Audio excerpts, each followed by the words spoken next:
Now then, people, thank you for joining us once again. I hope you all had a amazing week and good weekend. It is Tuesday today, but this video will be going out on Sunday. We was meant to start this job yesterday, but I wasn't too well yesterday. We had a bit of a sickness bug. But we're back at it again today, and we've got a Baxi to fit in place of a Worcester. I cannot wait to boot this Worcester across the grass and put it where it belongs, in the scrapyard. So yeah, we'll head inside and go see what he's doing. I've not been to look at this job for well over a month now, so I need to run through a few things with the customer before she goes to work. So we'll head inside, we'll go check it out. But before we do, don't forget to like, comment, subscribe, hit the notification bell, follow us over on Instagram and TikTok. Let's get in there.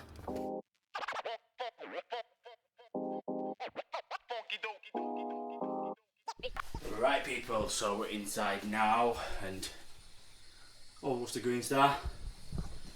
It's a 2-year-old now. We've been servicing it for a couple of years. It's time to come out.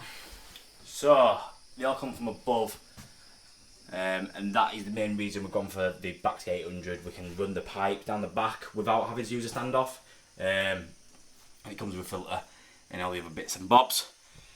So yeah, it should be pretty straightforward. We're getting rid of the condensate pump. This goes all the way from here, all the way across into the bathroom, which is the other side of that wall. We're in a flat, today, an upstairs flat. So what we'll do is we'll core that out, and we'll tap into a rainwater pipe a bit further down the wall. Just because the customer doesn't want this anymore, and I suppose having that in is a bit annoying, pumping away every now and then. That's a bit of a temporary fix there on the classic Worcester fault. So yeah, we've got to be a bit careful. Like I say, all the electrics is underneath the boiler here, so when we do drain it down properly and disconnect, we need to cover all this up. Gas meter's close. We're going to upgrade the feed. We've got 15mm coming off here, going all the way into the loft, and then they drop back down in 22mm, which is a bit naughty of them, whoever fit the boiler. So I think what we're going to do is I'm going to call this out, get my hole through for the condense first, and then new gas meter connection. We're going to take it back to the wall, 22mm, round, across and up. So yeah, we'll try and keep it as neat as possible, but we're a bit limited to space here. So yeah, filter we're going to put up there. Yeah, we've got an EPH, we've got the old Salvage coming off, we've got an EPH stack going in.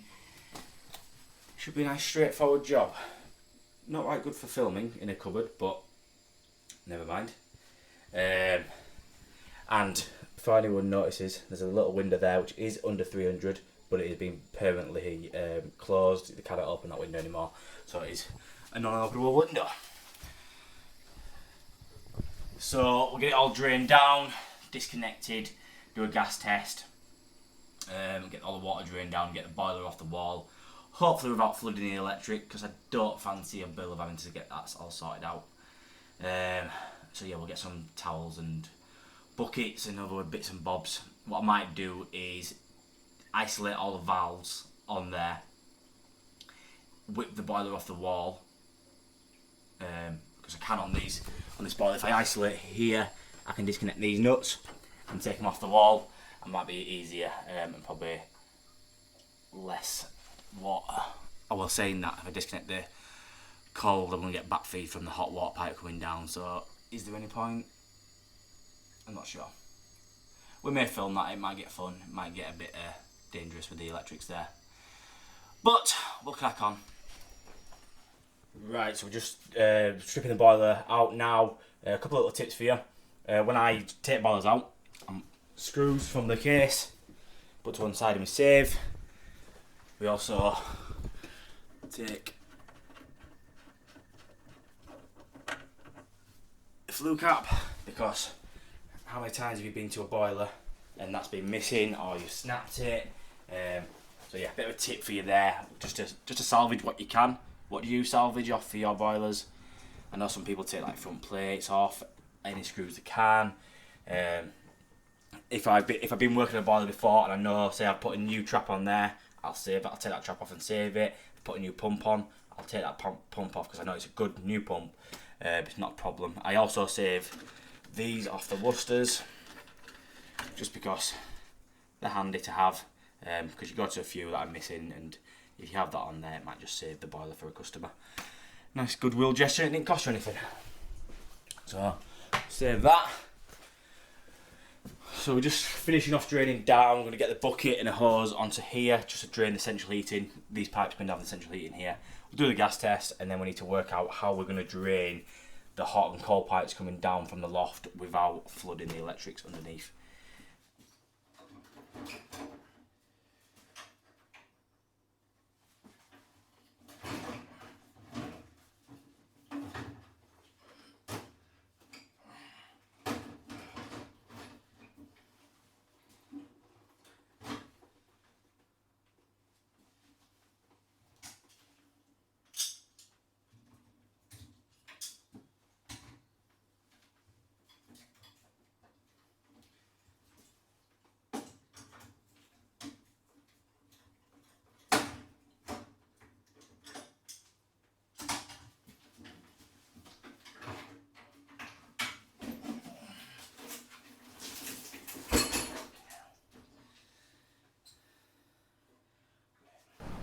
Right, so there she is out, where she belongs.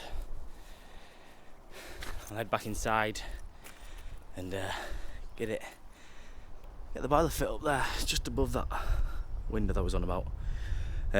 Just below there, you can see the blow off going out, so outside of that we'll core out right across, and we'll put a hopper head in here somewhere. Try to get as much fall on as possible.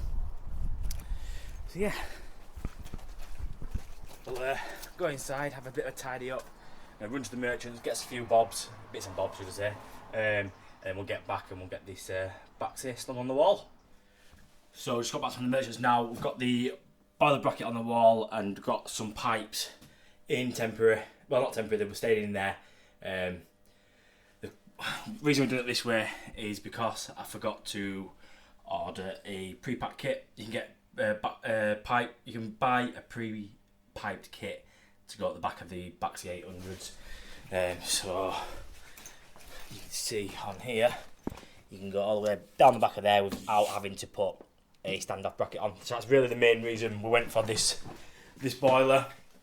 I usually do fit Ideals, but you got to get a standoff kit for that. And with the inside entry on the Ideal flue, the test point is on the elbow itself, where on the Baxis, back out here, it's actually on the terminal of the boiler, so it'll be a lot easier for servicing, and we're not having to mess around trying to get a probe in at the side. So get this boiler on the wall now.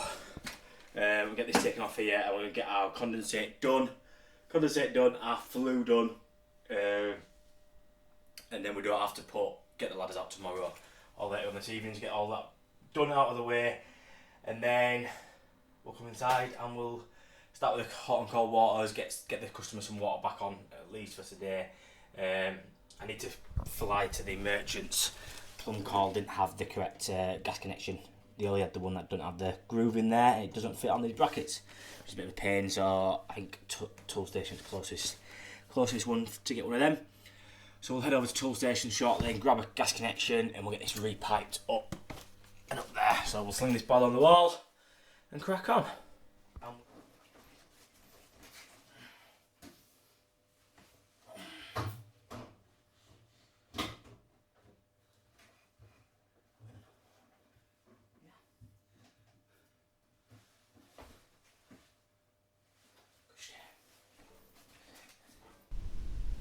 Right, I hope you can hear me. We're outside at the moment, so we're getting around to cutting the flue to length. So we've measured it inside with a tape measure, and it is 25 inches from the outside skin to the where it needs to be cut for the flue elbow.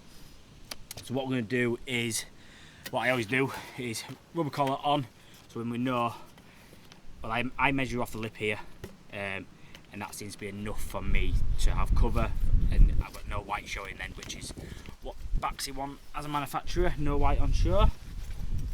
Pencil, there we go. So if I measure 25 inches, there. Do that a couple of times all the way around.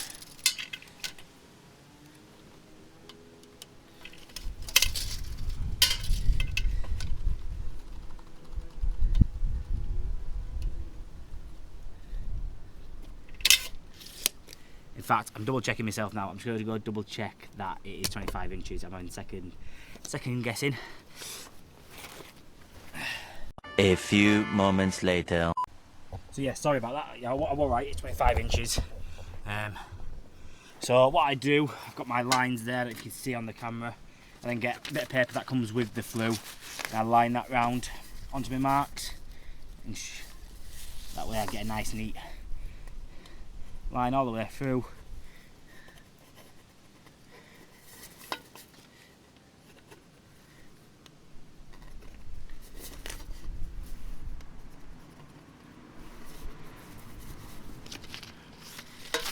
There you go. Over there. And after the other weeks for Hasco, I'm starting to take health and safety a little bit more careful. So I've got my gloves from Andanda, my anti-cut gloves, so I can't cut myself. Don't want another accident with my hand. And since we're working with a metal disc, always gonna wear, well, anytime you're cutting anything really, you should wear safety glasses, so health and safety come first. Just push that down a little bit. Take it out even a minute.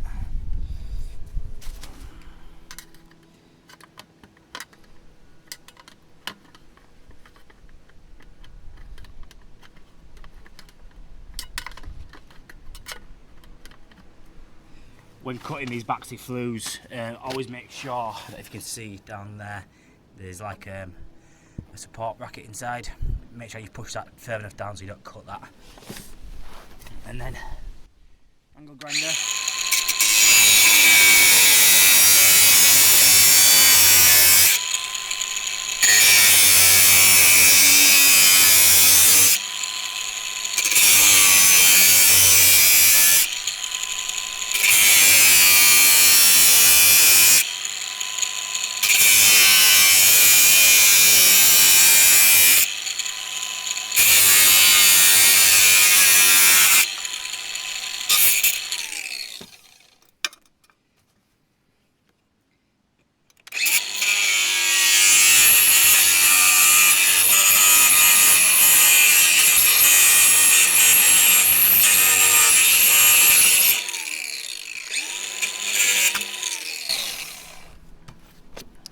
So we'll go get the file, give that all a file down, rasp it down, put some silicone grease on it, and we'll get that fit.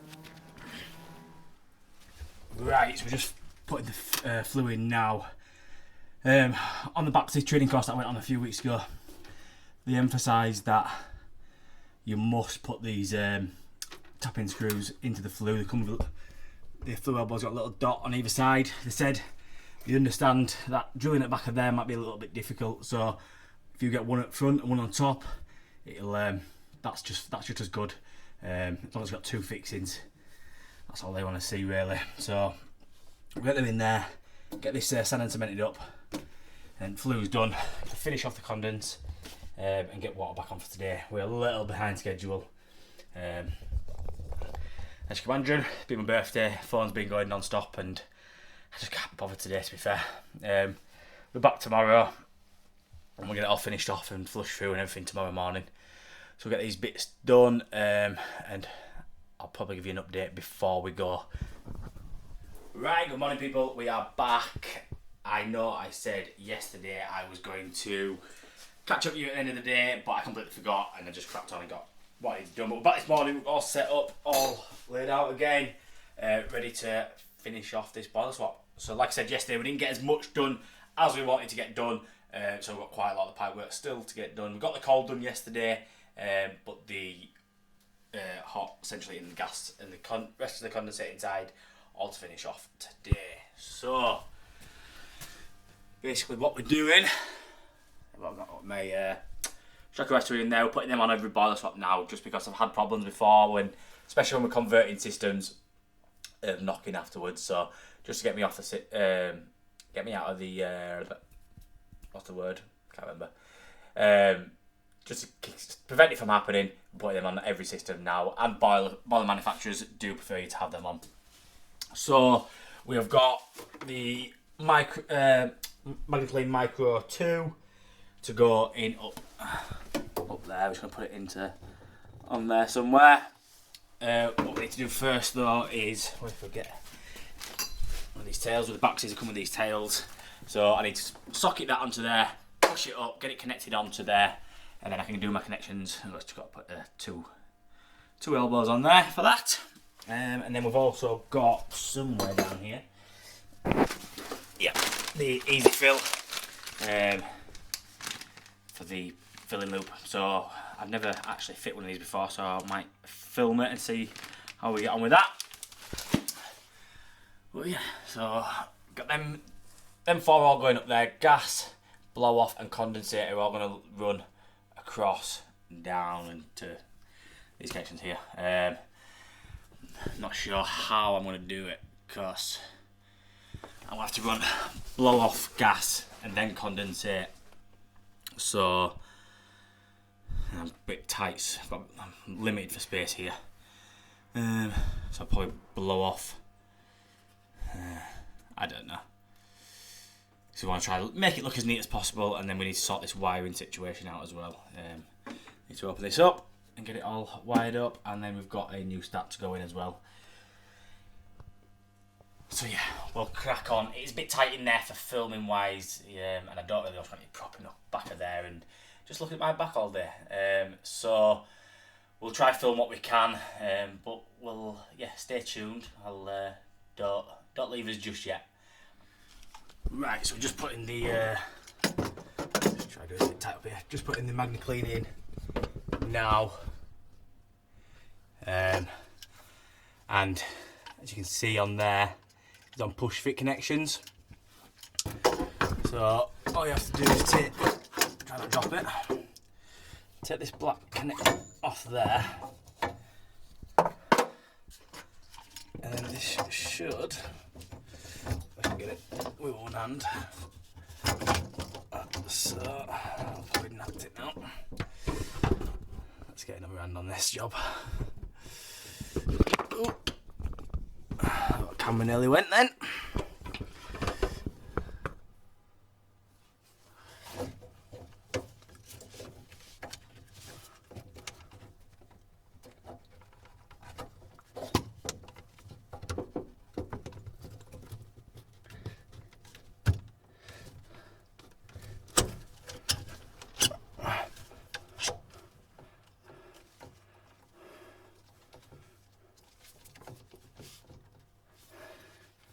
Right, so it just pushes on like so. There is a little red pin here that you've got to make sure is in the lock position, and then that's locked in place, ready to go. Enough room there for me to get that out and put inhibitor in when needs be. Yeah. I like it. I like that it's push fit, but I might have to put a clip or something in there just because you can move that about, which I don't like. So if I remember, I'll put a clip in up there just to stop that from wiggling about. But they are probably the best on the market, the actual MagnaCleans from AD. So, and it gives you a bit of an extended warranty. I think with these boxes, a bit like the Ideals, you get a 10-year warranty when fitting the max range. But I need to have a look actually. What is on this? I think it is a 10. So, sorry about the long pause then. So that's all in there, all tightened up. We'll get the hot and cold, not hot and cold, the hot and the flow pipe done in place. And we'll get this, what's it called? Filling loop linked up. Should be straightforward, I hope. I'm hoping so. And once they're done, we can look at the situation with the pipes underneath.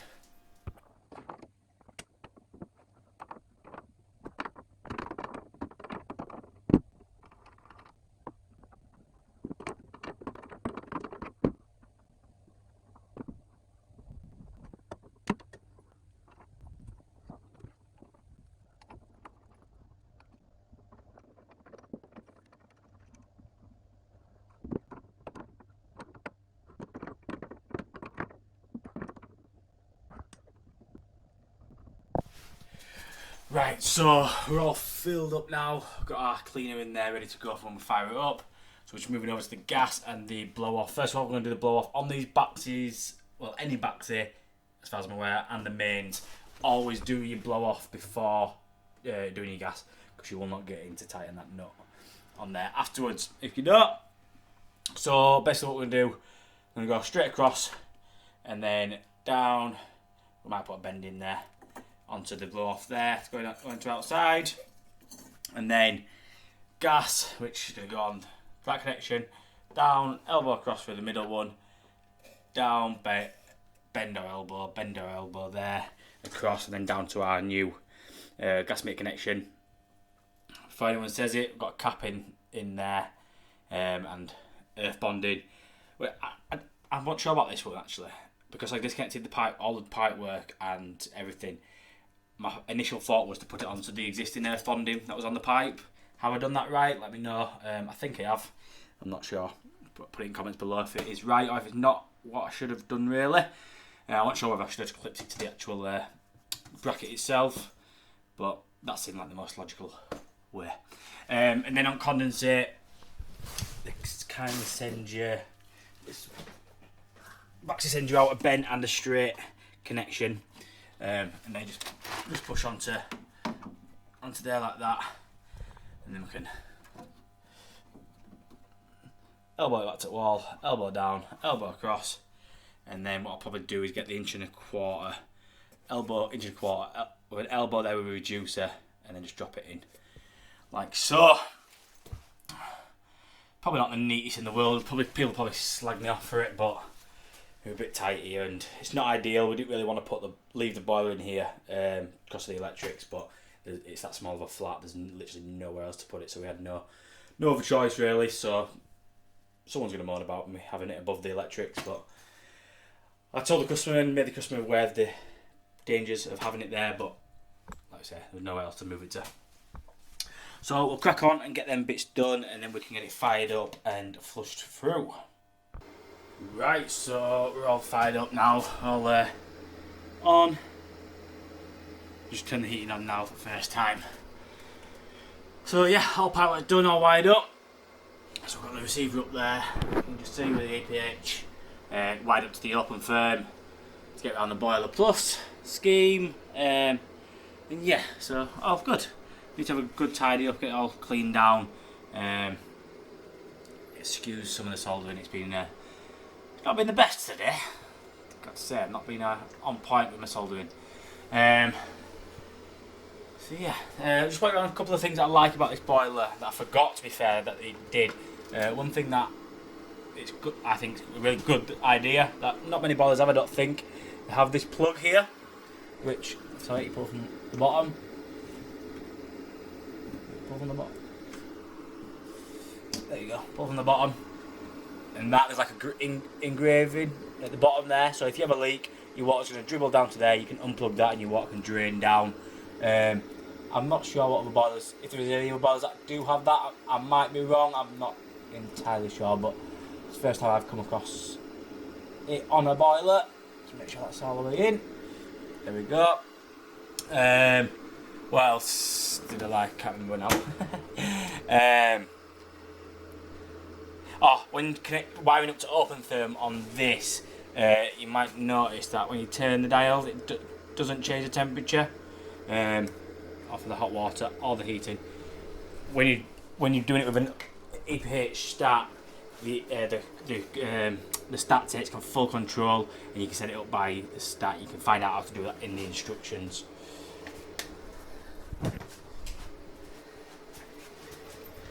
Yeah, all done. What else I want to point out? The easy fill is basically just a pressure relief valve. I like these. From what I'm being told, you can buy these separately, and you can fit them onto the 600s and also onto the main Eco Compacts. So I think I probably might do that in the future, because, well, depending on the price, I'm not sure how much they are to buy by themselves, but it makes life a little bit easier. Not always put a T in, not always put a filling loop in, especially when you're type of space like this, because my only other option would be to put a filling loop up there, which would be a bit of a nightmare for the customer when filling up. You've got 2 drain offs on here. You've got the one under the back there, and then you've got one at the front. I'd probably just use this one at the front, just with a radiator key, bit of hose on there. Happy days, really. What else? I think. Oh, earlier I spoke about putting the screws into the flue. I also nearly forgot. You need to put flues into the side of here as well, and here as well. So yeah, there's probably a million more things that are really advantageous about this boiler, but off the top of my head, I can't even remember. Also a bit of a tip for you. Well, not a tip, but just use your common sense. If when you're wiring up the plugs, I always leave inside, and also when I remove the wire link, I leave that inside, because in the future, if someone needs to come and alter this and remove this wire and put something else in, they've got the plug there to plug that back in, and if they need a link wire, there's one in there ready for them if they need it. So yes, very spacious boiler. I can imagine it's going to be quite easy to repair in the future. Right, I'm babbling now. So what we're doing now, we're going to get it all. Well, when I filled up, I put some heating cleaner in there, and we're going to run that for 2 to 3 hours, making sure it's flush through the system properly. Flush it out, flush it through, do a cold flush with cold water, each radiator individually, and then we'll fill back up with an inhibitor. Hopefully the customer should be home by then, and then we'll go through everything with the customer once it's all commissioned. So yeah, I think that's about it for this job. What do you think? Is it a bad install, good install, polished as shit install? I think it's too bad for the amount of space I had. Before I go, I need to get a clip or something up there, just on there. I nearly forgot about that then. So yeah, hope you all liked the video. Don't forget to like, comment, subscribe, hit the notification bell, and follow us over on Instagram and TikTok. And I'll see you guys next week.